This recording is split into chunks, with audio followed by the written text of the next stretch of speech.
Hi hello friends, welcome to divine insights. ఈ వీడియోలో మనం శ్రీకృష్ణుని యొక్క ఆవిర్భావం గురించి తెలుసుకుందాం. ఆవిర్భావం అంటే జననం అని అర్థం. ఓకే, వీడియోలోకి వెళ్ళబోయే ముందు నా ఛానల్ ఫస్ట్ టైం చూసినట్టయితే లైక్ చేయండి, షేర్ చేయండి అండ్ సబ్స్క్రైబ్ కూడా చేయండి. అండ్ అలాగే పక్కనే ఉన్న బెల్ ఐకాన్ కూడా క్లిక్ చేయండి. మీరు అలా చేయడం వల్ల నాకు ఇంకా ఇలాంటి వీడియోస్ మరిన్ని చేయాలనిపిస్తుంది. ఇంకా లేట్ చేయకుండా వీడియోలోకి వెళ్ళిపోదాం. మనందరికీ తెలుసు శ్రీకృష్ణ యొక్క జననం ఏ విధంగా జరిగింది అని. ఆయన చెరసాల్లో పుట్టాడని మాత్రమే తెలుసు.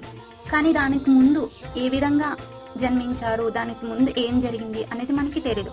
దాని గురించి ఇప్పుడు తెలుసుకుందాం.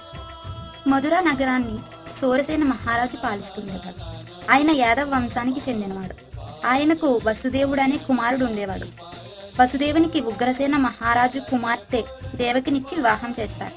చెల్లెలంటే ఎంతో ప్రేమగల కంసుడు ఆమెను అత్తవారింటికి రథం మీద సాగనంపుతుంటే